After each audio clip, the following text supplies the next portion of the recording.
Dorian Corner. My name is LD Valencia, teacher, podcaster, writer. Today I want to talk a little bit about my upcoming fantasy series, and I want to give you some of the inspirations behind that series, where did this idea come from, and tell you a little bit of what you can kind of expect a little bit based off what or some of my inspirations, right? So this was actually the first idea I had for a book series, if you don't count the fact that I kind of wrote my first series kind of at the behest of my students. So if you don't know, my first series, The Gifted World, kind of came about because I wrote a short story for my students during a creative writing lesson, and my students really loved it, and they told me to get it published. So I did, and the rest is history, right? So 10 books later. But very early on, I had this idea for a story about knights that had magic armor that kind of looked like what they represented, or what was maybe like a symbolic allegory for what they were like as a person, right? So maybe if you had a very like sharp-toothed person that was very manipulative, silver-tongued, they might have like a snake-themed armor, something like that, right?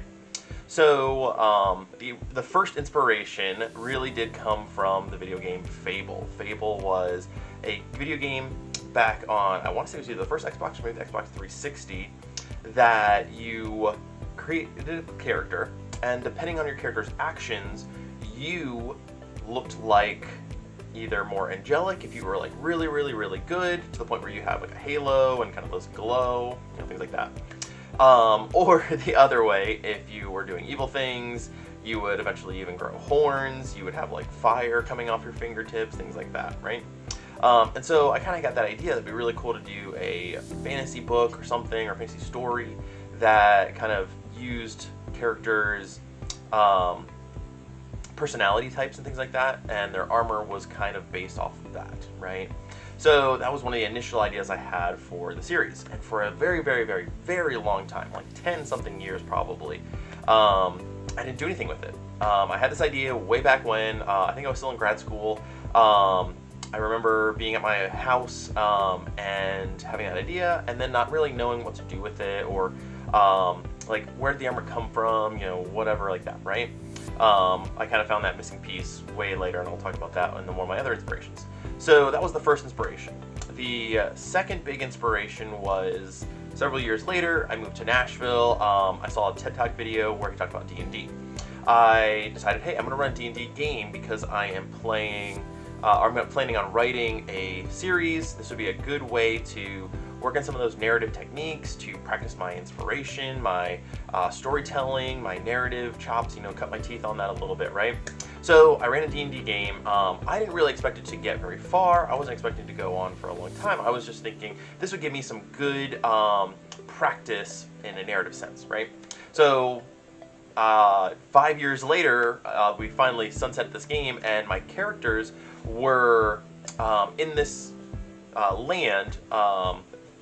At the time, it was called Tilden, and it was really not a land I really played with much, but eventually one of the characters found a deck of many things. They ended up getting a deed, and so they ended up at this place years later.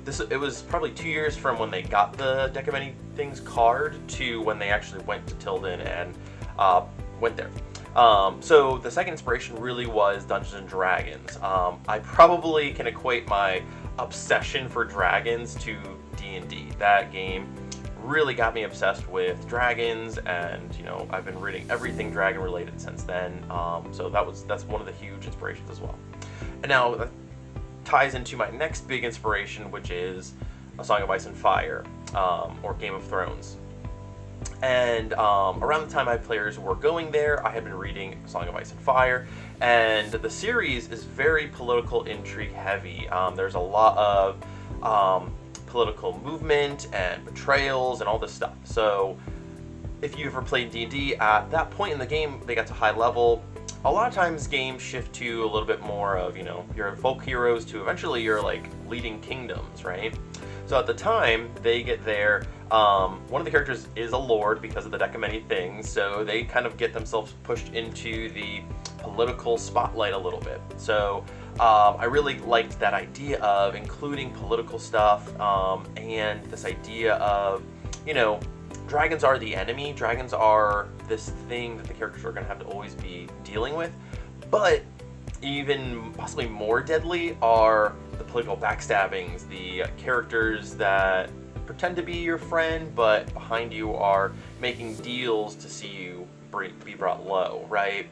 So I really wanted to play a little with that. So Song of Ice and Fire was a huge inspiration, and not only for the D&D game, but for the series, because I did want to do multiple POVs. If you've ever read A Song of Ice and Fire, you know each chapter is a different character's POV, right? You have a chapter about Sansa, then you have Jon Snow, then you have Eddard, then you have Cersei, you have like all these different chapters. You have a ton of different characters, and I wanted to do that.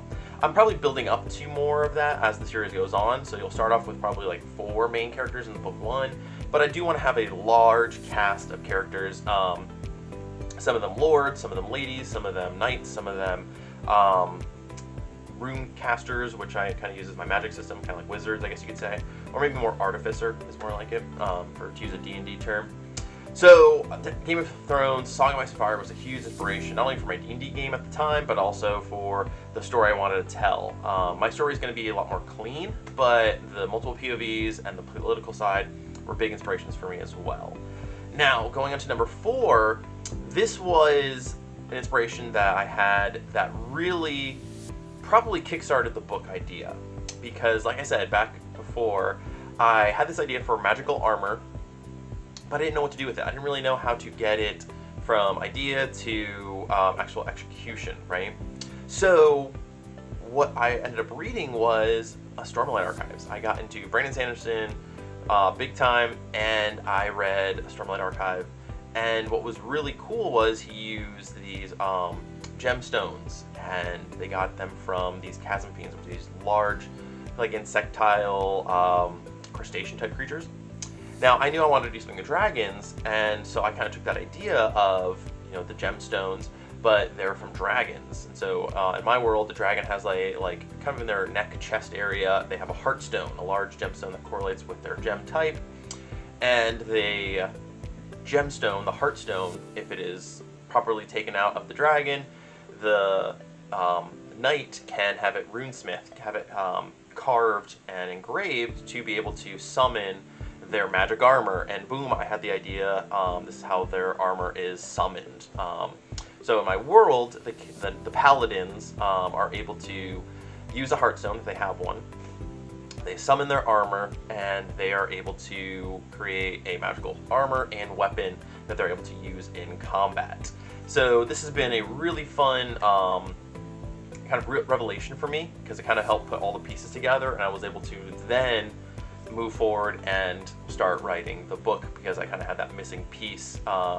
And like I said, it took a decade plus for that final piece to fall into place, where I felt like, hey, I can now get started on this book. So those are probably the 4 biggest inspirations. I'm sure there's other inspirations, other video games and other things that I've played that have played small parts here and there. But those are probably the 4 big inspirations that I had for this series, and kind of what created it. So you will see a lot of magic armor, you will see a lot of dragons. My hope is to have a ton of dragons, lots of dragon encounters, both kind of like random kind of D&D terminology, like random encounters, but also like major plot points, right, to the series. There's going to be some political machinations and scheming, but there's also going to be a lot of cool and fun magic, all gemstone / elemental based, so it's been really fun to kind of play around with that. So the first book, The Undying Dragon, will be coming out hopefully end of the summer, early fall, and so yeah, stay tuned to hear more about the series and what you can expect from the series as we move forward. I'll talk more about kind of like where we are update wise in another video, but this one's running a little long, so we'll wrap up today. So please subscribe if you haven't already, and come join us in the writing corner. Thanks.